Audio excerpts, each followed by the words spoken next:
रविवार 22 मई रविवार को भगवान परशुराम जयंती मनाई जा रही है रोहतक में। उसके लिए न्योता देने के लिए आया हूं। 36 बरादरी का न्योता है ब्राह्मणों की तरफ से। मुख्य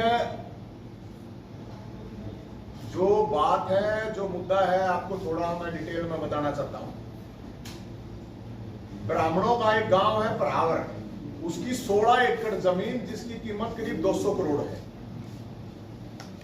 वो जमीन 2009 के अंदर गौड़ ब्राह्मण संस्था को दी गई थी स्कूल कॉलेज हॉस्पिटल बनाने के लिए 2009 के अंदर। लेकिन उसके बाद जो पिछली फिर निगम ने कब्जा कर लिया। जमीन ब्राह्मणों के गांव ने ब्राह्मण संस्था को दी थी कि यहां पे गौड़ ब्राह्मण संस्था पूरे नॉर्थ इंडिया की सबसे बड़ी संस्था है, वहां हजारों बच्चे पढ़ते हैं अलग अलग जगह। मतलब ये नहीं है कि भाई कोई ब्राह्मणों के ही बच्चे पढ़ते हैं, वहां पे 36 बरादरी के बच्चे पढ़ते हैं। लेकिन सरकार ने क्या किया, ब्राह्मण समाज को कमजोर मान लिया। ब्राह्मण समाज के लोग बार बार जाते रहे और जाके बताते रहे कि जमीन दे दो हमारी, लेकिन नहीं दी किसी ने। तो एक महीना भी नहीं हुआ है अभी। 24 तारीख को हम लोगों ने जाके वहां हवन वगैरह कर रहे थे, तो वहां बोर्ड लगा हुआ था सरकार का। वो बोर्ड उखाड़ के हमने फेंक दिया। उसके बाद मेरे पे ऊपर इन्होंने FIR कर दी। थाने में बुलाया गया, मैं थाने में गया, पूछा भाई ये बोर्ड उखाड़ दिया तूने, क्यों उखाड़ा? तो मैंने बताया ये जमीन ब्राह्मणों की है और इसके ऊपर सरकारी बोर्ड लगा हुआ था, तो हमने उखाड़ दिया। और फिर लगेगा तो फिर उखाड़ेंगे, 100 बार लगेगा तो 100 बार उखाड़ेंगे। और पंडितों की जमीन की तरफ सरकार ने देखा तो उसी सरकार को उसी जमीन में गाड़ देंगे, क्योंकि सरकार को शर्म नहीं आई। आपको मैं बताता हूं, अब जो स्कूल हॉस्पिटल कॉलेज बनना है, जिस जमीन के ऊपर समाज ने जो जमीन डोनेट कर दी एक संस्था को, तो सरकार का काम था कि संस्था को जमीन तुरंत देके ये कहते कि भाई ठीक है हम भी सहयोग करेंगे। वो बात तो छोड़ो, जब हंगामा हुआ तो फिर एक लेटर भेजा गवर्नमेंट की तरफ से, प्रोपगंडा फैलाया गया, जमीन तो दे दी, जमीन तो दे दी। जो सरकार के लोग होते हैं उन्होंने प्रोपगंडा बढ़ाया, यार क्यों, जमीन तो दे दी। लेटर ये आया हुआ था कि किसी को दिखाया नहीं इन्होंने। इसमें लिख रखा 8 करोड़ 86 लाख रुपए जमा कर दो संस्था, हम जमीन दे देंगे। अरे जमीन हमारी, संस्था हमारी, तुम कौन 8 करोड़ रुपए मांगने वाले? ये कमर्शियल कोई फैक्ट्री थोड़ी लगनी, कोई हॉल थोड़ी बनना है कि तुम्हारे को 8 करोड़ रुपए देंगे हमें। तो 8 करोड़ रुपए मांगे गए, तो हमने बोल दिया 8 आने भी ना दें, 8 आने भी, 8 करोड़ तो बहुत है। तो अब उसी जमीन के ऊपर डंके की चोट पर भगवान परशुराम मंदिर बनेगा और उस जमीन पर कब्जा लेंगे। और उसी दिन 22 तारीख को हमने न्योता दिया है, सारी बरादरी सारी पार्टियों को न्योता दिया है। जो इस चीज को मानता है कि भगवान परशुराम मंदिर बनेगा वहां पे, जो ये मानता है स्कूल कॉलेज हॉस्पिटल बनेगा, जो ये मानता है कि ब्राह्मणों की जमीन तुरंत ब्राह्मणों को दी जाए, सबका स्वागत है। मुख्यमंत्री जी को भी न्योता दिया है कि मुख्यमंत्री जी आ जाओ, लेटर ले आओ, देसी घी का भगवान परशुराम का प्रसाद मिलेगा, भंडारा है, मान सम्मान देंगे, कोई प्रॉब्लम नहीं।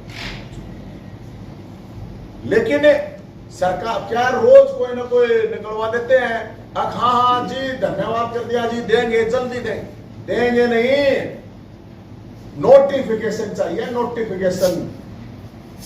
भाषणों से बात नहीं बना यार, भाषणों का हमने कोई फर्क नहीं पड़ा है।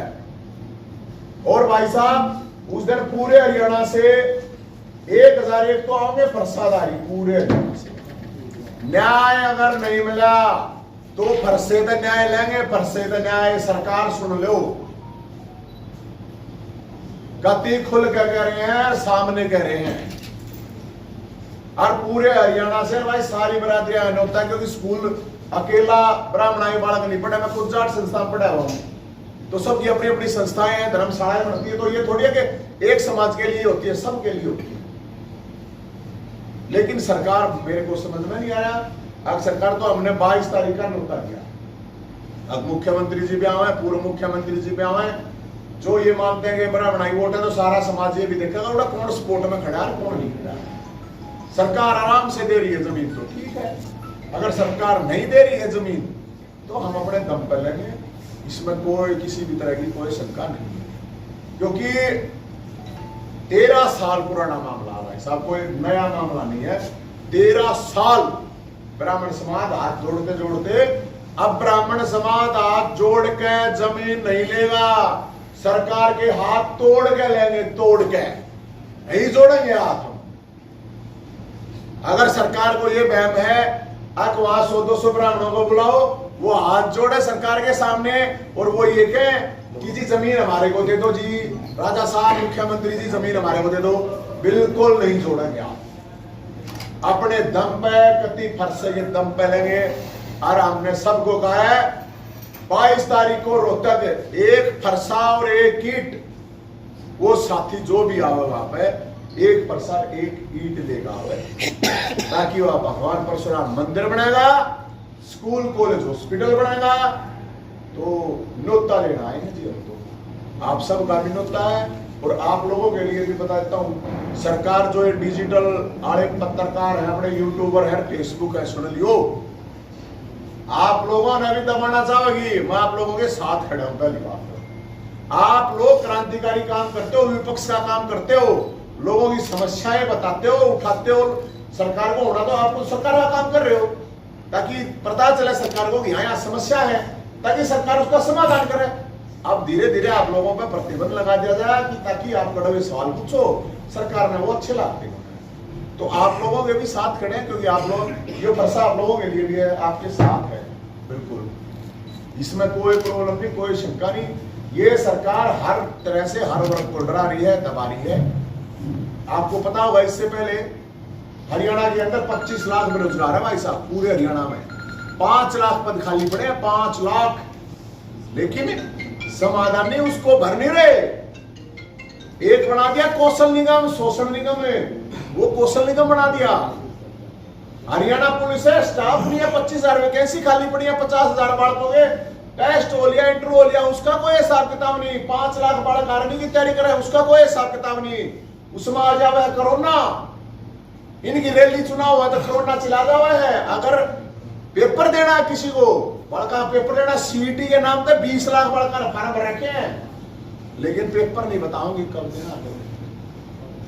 फिर इनका एक मंत्री बोल रहा है अगर मेरे पास सरकारी नौकरियों के लिए सिफारिश आती है, और मैं उनको कहता हूँ क्यों, कृषि मंत्री जेपी दलाल कृषि मंत्री कहता है अकेद रहा है, मतलब थोड़ी हरियाणवी में बता रहा हूँ, अकेद रहा है मतलब क्या रखा है सरकारी नौकरी में, खुद चाहिए खाओ, मैं आपको बताऊं। और वो अब कह रहा है तो फार्म क्यों भरवा रहे हो, अगर तुम अगर ये डिसाइड कर चुके हो कि नहीं नौकरी देनी है, और फिर ऊपर से कह रहा है अब भाई मेरे पास आते हैं नौकरी लगवा दो जी, नौकरी लग गया ना तो 4-4 हजार रुपए में बहू ले आओगे राजस्थान तक, 4,000 रुपये में बहू, तो 4,000 रुपये में बहू मिल रहा है, तो 8,000 रुपये मैं दूंगा, अपने मुख्यमंत्री का ब्याह करा दूं, अपने गृह मंत्री का करा, वे भी तो रंडे हैं भाई साहब। इनके अध्यक्ष ने ही तो कहा थोड़े दिन पहले, आपने सुना होता है, अब हमारी सरकार बनवा दो, बिहार तक ब्याह लाएंगे। बेरोजगारों के साथ मजाक कर रहे हैं। अभी अपना शिक्षा मंत्री है, वो कह रहे हैं 10वीं पहला हो, आपको मैं बताऊं, जानकारी दे देता हूं, ये बड़ी शर्म की भी बात अपने लिए, लेकिन वो ये कह रहा है 5 लाख टेबलेट बांटा है, और अंतरराष्ट्रीय लेवल पे मेरे को कहा गया वो 5 लाख टेबलेट। अरे 5 लाख टेबलेट बांटेगा, उनका चलाना कौन सिखावेगा? 5 लाख टेबलेट ने 50,000 वैकेंसी खाली है टीचर की, टीचर चाहिए पहले, टेबलेट की जरूरत कौन है? और टेबलेट दो तो चलाना तो कोई सिखाओगा, वो कुछ काम के लिए जब टीचर नहीं है वहां पे। तो भाई साहब ये तो स्थिति है इस सरकार।